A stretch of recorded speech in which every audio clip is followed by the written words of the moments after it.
नमस्कार दोस्तों, स्वागत है आपका एमकेबी न्यूज डेली में।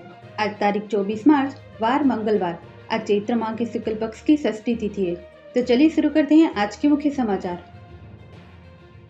पश्चिम एशिया में जंग के हालातों पर पीएम मोदी ने पहली बार सार्वजनिक बयान दिया।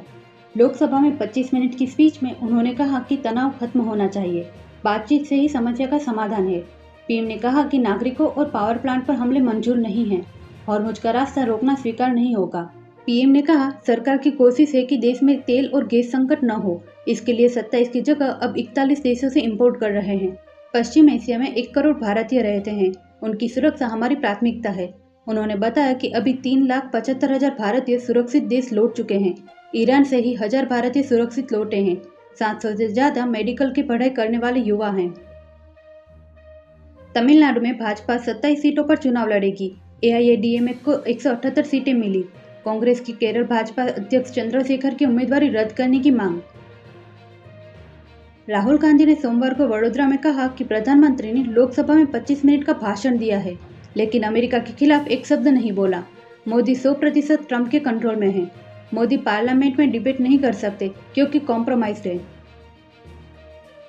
कांग्रेस ने प्रधानमंत्री नरेंद्र मोदी पर निशाना साधते हुए सवाल उठाया है कि वेस्ट एशिया संकट से निपटने के लिए ब्रिक्स समिट को आगे क्यों नहीं बढ़ाया जा रहा।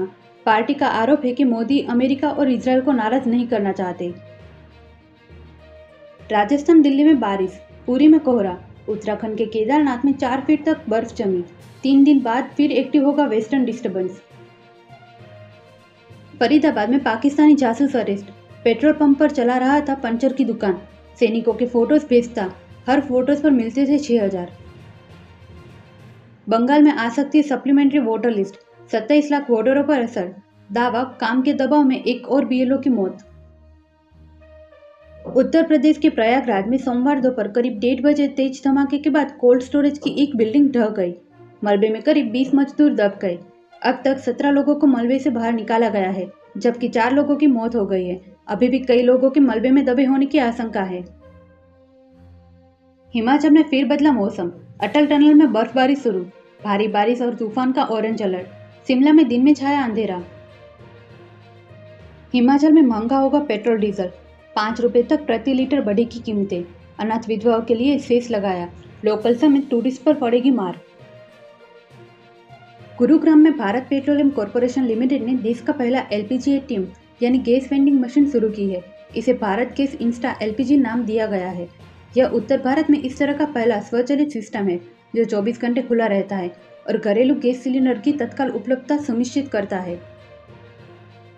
डिमोना शहर पर हमले से इजरायली डिफेंस की पोल खुली, 1500 किमी तय कर पहुंची ईरानी मिसाइलें। कैसे फेल हुई थाड, एरो और आयरन डोम। ट्रंप ने कहा, ईरानी पावर प्लांट पर 5 दिन हमला नहीं करेंगे, बातचीत के बाद फैसला। ईरान ने कहा, झूठ, तेल की कीमत घटाने के लिए ऐसा कहा। न्यूयॉर्क एयरपोर्ट पर प्लेन ट्रक की टक्कर, दोनों पायलट की मौत। Air traffic controller stop stop चिल्लाता रहा। 72 यात्री सवार थे। इंडोनेशिया के राष्ट्रपति ने साफ कहा है कि उनका देश बोर्ड ऑफ पीस की स्थायी सदस्यता के लिए $1 अरब नहीं देगा। उन्होंने अपने यूट्यूब चैनल पर जारी वीडियो में बताया कि इंडोनेशिया ने सिर्फ शांति सैनिक भेजने की बात कही है, किसी तरह की आर्थिक मदद का वादा नहीं किया। अमेरिका इजरायल के साथ जंग को ईरान ने एक मौके में बदल दिया है। अमेरिका ने खार्क आइलैंड के पास सैन्य ठिकानों को निशाना बनाया, लेकिन ग्लोबल ऑयल संकट के डर से तेल टर्मिनल को सीधा निशाना नहीं बनाया। इसी का फायदा उठाते हुए ईरान ने खार्क टर्मिनल चालू रखा और गोस्ट फ्लीट के जरिए चीन को सप्लाई जारी रखी है। प्रेगनेंसी में वर्क फ्रॉम होम नहीं दिया, 200 करोड़ जुर्माना। डिलीवरी के बाद बच्चे की मौत हुई, अमेरिकी कोर्ट ने कहा, कंपनी जिम्मेदार।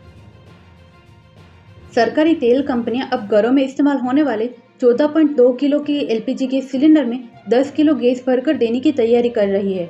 इसका मकसद लिमिटेड स्टॉक को ज्यादा से ज्यादा परिवार तक पहुंचाना है। इसके साथ ही सिलेंडर के दाम भी कम किए जा सकते हैं।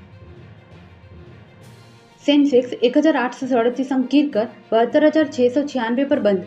निफ्टी भी 602 अंक टूटा। बैंकिंग और ऑटो शेयर्स में ज्यादा बिकवाली रही। सोने में आज 12,000, चांदी में 31,000 गिरावट। ईरान जंग से 24 दिनों में सोना 24,000 सस्ता, चांदी 65,000 नीचे आई। Sahibzada Farhan ICC player of the month बने।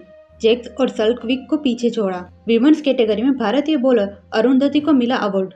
ऐसी ही महत्वपूर्ण खबरों के लिए एमकेबी न्यूज़ डेली को सब्सक्राइब करें। साथ ही बेल आइकन दबाना ना भूलें। जय हिंद, जय भारत।